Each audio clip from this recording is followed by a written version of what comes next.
Welcome to DL ज्ञान point. आप सभी का डीएल ज्ञान पॉइंट में स्वागत है। आप सभी के लिए डीएल ज्ञान पॉइंट की ओर से ऑनलाइन वीडियोस द्वारा शिक्षा के क्षेत्र में मार्गदर्शन करने की कोशिश की जा रही है। आपका सहयोग आवश्यक है। यदि किसी प्रकार की वीडियोस में कोई त्रुटि हो तो कृपया उसे कमेंट्स बॉक्स में अवश्य लिखें तथा अपना सहयोग देने के लिए और नए वीडियोस के अपडेट के लिए इस चैनल को सब्सक्राइब करना ना भूलें। धन्यवाद। चलो हम देखते हैं।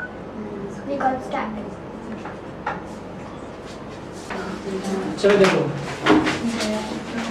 आज हम कौन सा चैप्टर कंसीडर करेंगे? Chapter number 4। चैप्टर का नाम linear equation in two variable. Linear equation in two variable. In two variables. चलो पहले हम इनके बारे में समझते हैं कि ये जो चैप्टर का नाम है उसमें क्या क्या बातें छिपी हुई हैं।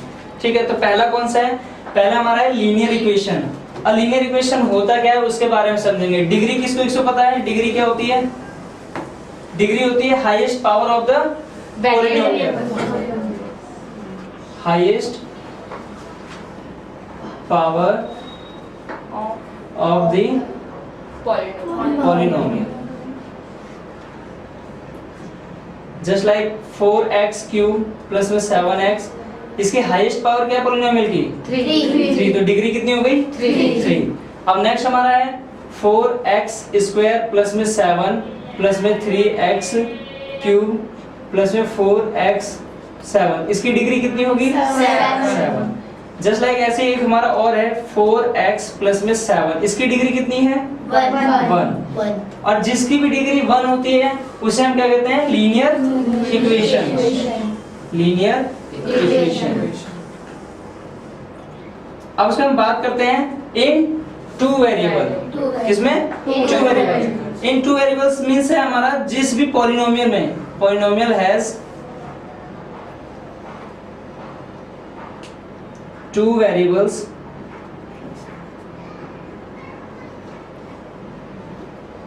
इट मीन्स कि अगर हमारा x और y और both x and y, sorry x and y और a and b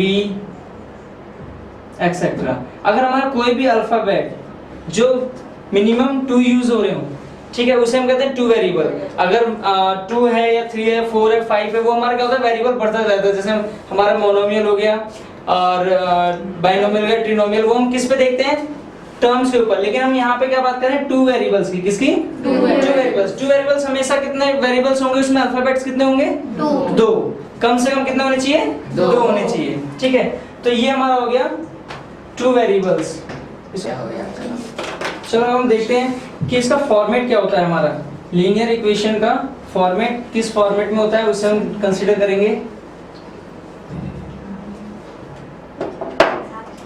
linear equation in two variables के जो फॉर्मेट्स हैं वो है ax प्लस में by plus c is equal to 0। इसका मतलब यह है कि जो भी हमारा x के साथ, जो x वेरिएबल के साथ होगा वो हमारा क्या होगा? a होगा, और जो हमारा y वेरिएबल के साथ होगा वो b होगा, और उसके बाद जो भी हमारा नंबर्स होगा, न्यूमेरिकल फैक्टर्स होगा, वो हमारा क्या होगा? c। अब इसमें बात कर रहे हैं कि a b एंड c। अब इसमें हमने भी ये भी पढ़ा था कि जो हमारा वेरिएबल है वो a b c भी हो सकता है ना। लेकिन यहाँ पे क्या है, जो हमारा स्टैंडर्ड फॉर्म होता है, जैसे मैंने कहा कि भाई जो ह्यूमन बीइंग्स है उसका क्या होता है कि उसका स्टैंडर्ड फॉर्म है उसके सर पे बाल होगा। वैसे तो टकले भी बहुत सारे होते हैं, है ना, लेकिन उसका स्टैंडर्ड फॉर्म क्या है कि वो सर पे बाल होना चाहिए, है ना, वो उसका स्टैंडर्ड फॉर्म है। अब उसके बाद यहाँ पे अगर बात करें तो उसका, अगर हम लीनियर इक्वेशन की बात करें तो इसमें स्टैंडर्ड फॉर्म क्या होना चाहिए? x एंड y होने को तो a b c d कुछ भी हो सकता है, लेकिन हम किसको कंसीडर करते हैं मैक्सिमम? x एंड y को। क्यों? क्योंकि जब हम ग्राफ की बात करते हैं, ग्राफ के बारे में सुना होगा पहले प्रीवियस क्लास में भी और तो इससे पहले भी। देखो इसमें ग्राफ में क्या होता है, हम एक एक्स एक्सिस पढ़ते हैं और एक वाई एक्सिस, इसलिए हम किसको कंसीडर करते हैं? एक्स एंड वाई को, क्योंकि मोस्टली यही यूज होता है। अभी अगर हम वैसे पढ़ना चाहें तो हम वेरिएबल्स कुछ भी चेंज कर सकते हैं, बट जब हम ग्राफ की बात करेंगे तो हम कौन सा कंसीडर करेंगे, एक्स एंड वाई, इसलिए हम स्टैंडर्ड फॉर्म यूज करते हैं एक्स एंड वाई। और जो अदर जो हमारे अल्फाबेट्स हैं उसे हम क्या लेट करते हैं, कांस्टेंट या फिर कोफिशिएंट, ठीक है ना। जैसे ए हमारा क्या है, कोफिशिएंट है, बी कोफिशिएंट है, सी क्या है हमारा, कांस्टेंट है। कांस्टेंट मैंने बताया था जिस भी नंबर्स के साथ कोई भी वेरिएबल्स नहीं होता वो इंडिविजुअली जो होता है उसे हम क्या कहते हैं, कांस्टेंट। और जो वेरिएबल के साथ होता है वो क्या होता है, उसका कोफिशिएंट। तो यहाँ बताओ x का कोफिशिएंट क्या है, a, ठीक है ना। तो ये कोफिशिएंट हो गया, ये हमारा स्टैंडर्ड फॉर्म होता है किसका, linear equation in two variables. लेकिन अब हम आगे बात करते हैं, अगर हमें कोई अगर लीनियर इक्वेशन दे रखा है जैसे 4x = 0, अब यहाँ तो हमारा कोई x नहीं है, सॉरी y नहीं है ना, यहाँ पे y वेरिएबल्स तो है ही नहीं। तो y वेरिएबल्स की अगर हम बात करें तो यहाँ पे नहीं है, उसको हम कैसे रिटर्न फॉर्म में लिख सकते हैं, इस फॉर्म में कैसे लिखेंगे, 4x प्लस में b के क्या ऐड कर लेंगे 0 एंड y प्लस में 0 = 0, क्योंकि देखो यहाँ पे ना तो b की वैल्यू है ना c की वैल्यू, हम उसे क्या ऐड करेंगे 0। बट लेकिन स्टैंडर्ड फॉर्म में हम किसी भी इक्वेशन को लिख सकते हैं, चाहे उसमें 1 वेरिएबल हो या 2 वेरिएबल्स, ठीक है ना। ऐसा नहीं है कि इसमें मान लो कि एक वेरिएबल है ही नहीं तो हम उसे कैसे कहेंगे 2 वेरिएबल है, 2 वेरिएबल लिख सकते हैं।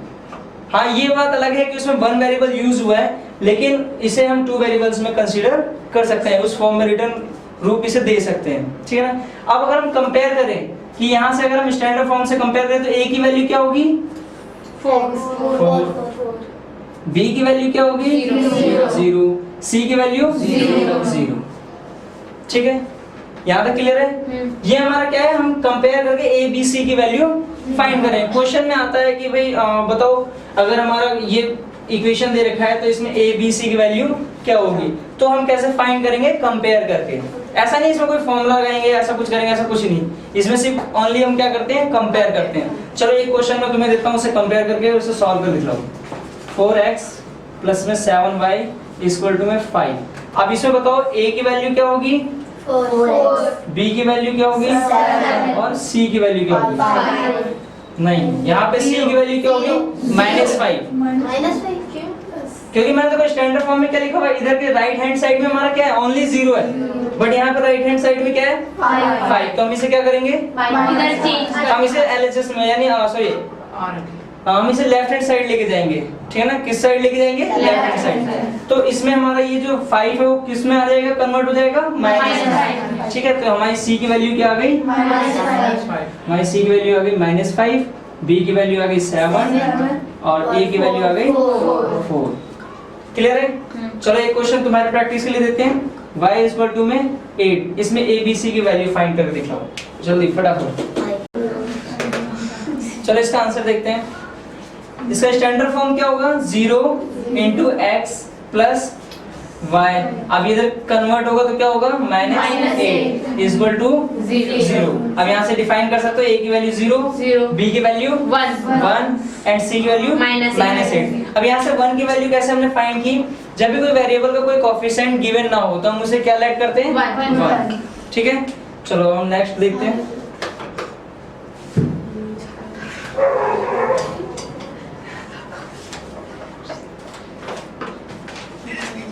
चलो और भी क्वेश्चंस देखते हैं। 4x -π/2 y = में 0। यहाँ से a की वैल्यू क्या होगी 4, b की वैल्यू -π/2। यहाँ देखो माइनस b इसके साथ, तो हम इसे -b साथ में लिखेंगे, ठीक है ना। उसके बाद हमारे c की वैल्यू 0। वेरी गुड, बहुत जल्दी सीख गए। चलो नेक्स्ट देखते हैं। नेक्स्ट है हमारा कि हमने ये तो देख लिया कि हमारा जो कोएफिशिएंट है, कोएफिशिएंट की वैल्यू हम कैसे कंपेयर करते हैं, ठीक है ना। अब नेक्स्ट जो हमारा पॉइंट आ रहा है वो है हमारा कि हम किस तरीके से जो वैल्यू बेस्ड क्वेश्चन है उनको इस फॉर्मेट में लिखते हैं, ठीक है ना। जैसे मैंने कहा कि एक हमारा मार्कर है या फिर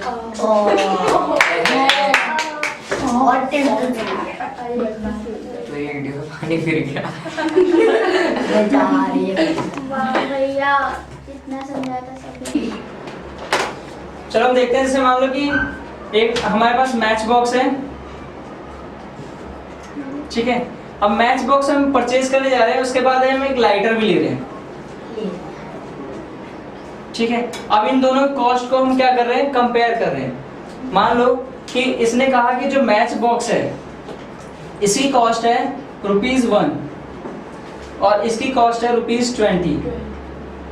तो हम ये कह सकते हैं कि इसका जो लाइटर का जो कॉस्ट है इससे कितना मल्टीपल है, 20, है ना। अगर हम इसे x ऐड कर लेते हैं, इसे हम x ऐड कर लेते हैं तो ये हमारा क्या हो जाएगा, 20x।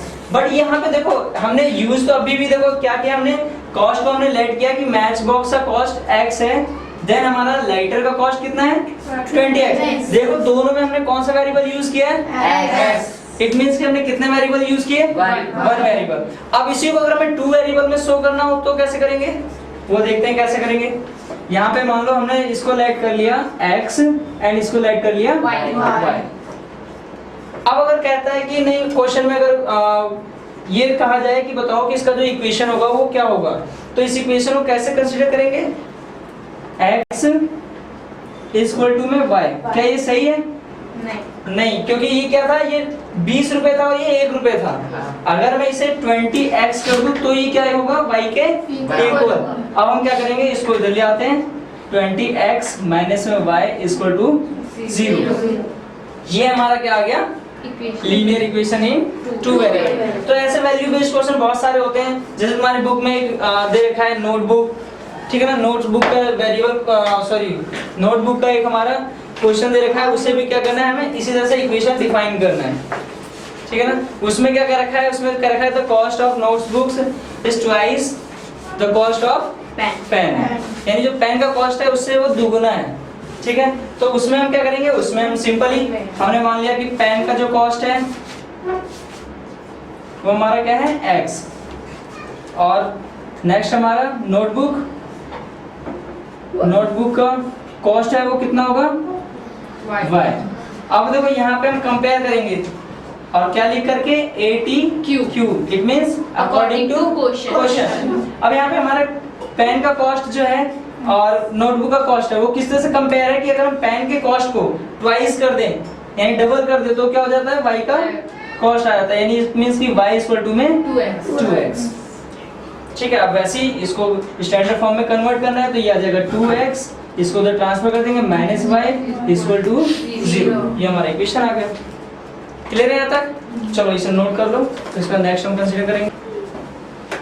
चलो अब हम नेक्स्ट टॉपिक देखते हैं। जैसे अभी तक हमने कंसीडर किया कि जो हमारा पहला कि लीनियर इक्वेशन का मतलब क्या है और 2 वेरिएबल का मतलब क्या है, ठीक है ना। फिर इसके बाद हमने देखा कि इक्वेशन का स्टैंडर्ड फॉर्म कैसा होता है, उससे कंपेयर करके a b c की वैल्यू कैसे फाइंड कर सकते हैं, और हमने इसके साथ साथ और क्या सीखा है, हमने ये भी देखा कि जो हमारा वैल्यू बेस्ड क्वेश्चन होता है उसको हम इक्वेशन फॉर्म में कैसे कन्वर्ट करते हैं, ठीक है ना। अब नेक्स्ट हमारा क्या है, अब नेक्स्ट देखेंगे जो हमारा लीनियर इक्वेशन है उसको हम सॉल्व कैसे करते हैं, लीनियर इक्वेशन को सॉल्व कैसे करते हैं। क्योंकि लीनियर इक्वेशन का जो मेन टॉपिक है वो यही है ना कि हम ग्राफ में कैसे शो करेंगे, ठीक है। या फिर अगर हमने वेरिएबल क्वेश्चन को सॉल्व किया है तो आखिर उसका कंपैरिजन, जैसे अभी मैंने कहा था कि y इक्वल टू में 2x, तो अगर मैं यहाँ पे x की वैल्यू 1 जैसे मैंने लेट कर लिया कि जो हमारा पेन का कॉस्ट है वो कितना है 10 रुपीज, तो नोटबुक का कितना हो जाएगा 20 रुपीज। अगर हम x का मानते हैं यानी पेन का कॉस्ट हम मानते हैं 50 रुपीज, तो नोटबुक का कितना हो जाएगा 100 रुपीज, ठीक है ना। तो इस तरीके से हम वैल्यू क्या करेंगे, अब फाइंड करेंगे, ठीक है ना। क्योंकि जो भी वैल्यू बेस्ड क्वेश्चन है या जो भी हमने इक्वेशन में कन्वर्ट किया है किसी क्वेश्चन को, उसका सॉल्यूशन कैसे फाइंड करते हैं वो हम सीखेंगे अब, ठीक है।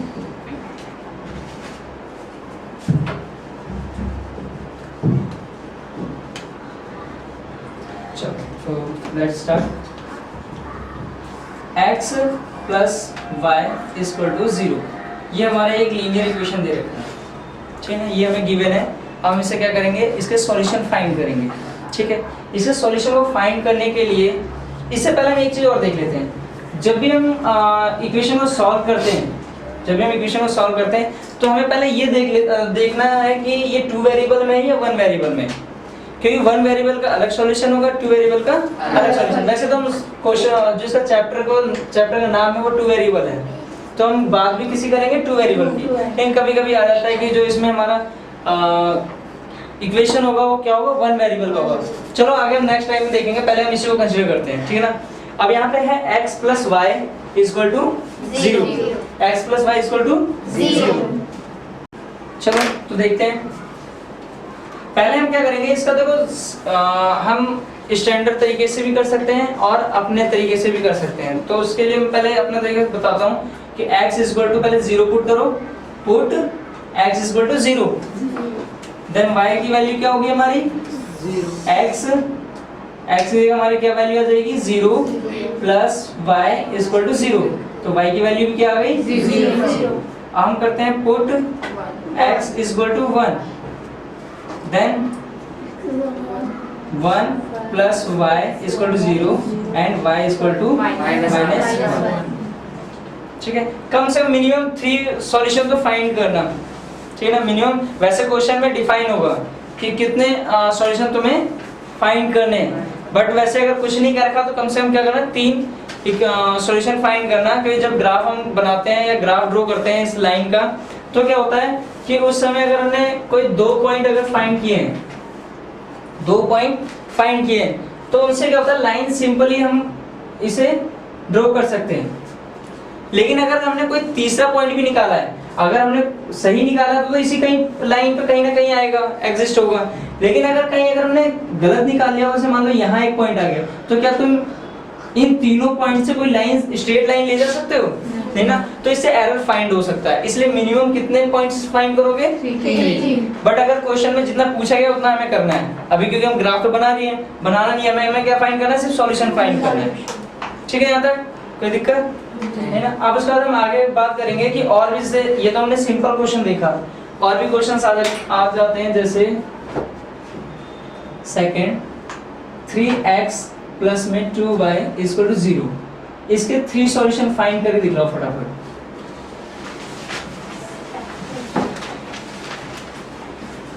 थ्री सॉल्यूशन फाइंड करके दिखाओ। अब देखो इसका सॉल्यूशन हम क्या क्या फाइंड किया तुमने, x की वैल्यू 0। चलो पहले हम करते हैं put x equal to 0, then y की वैल्यू कितनी होगी 3, 0 प्लस 2y इक्वल टू 0। ये हमारी वैल्यू कितनी हो जाएगी 0 प्लस 2y इक्वल टू 0। अब ये इधर जाके 0 प्लस करो या माइनस करो, 0 ही रहेगा। 2y equal to 0, y equal to 0। It means कि हमारा अगर x 0 है तो y भी 0 है। अब नेक्स्ट हमारा put x equal to 1, then 3, 1 plus 2y equal to 0, 3 plus 2y equal to 0, y equal to 3 उधर जाके माइनस हो जाएगा और 2 उसके नीचे आ जाएगा। तो ये वैल्यू आ गई, 2 वैल्यू निकाल दी, तीसरी वैल्यू खुद निकाल दी। ठीक है, चलो नेक्स्ट टॉपिक हम नेक्स्ट डे करेंगे, ठीक है ना। आज हम इतना ही करते हैं, तुम्हारे 2 एक्सरसाइज के जो क्वेश्चंस हैं वो कवर हो चुके हैं।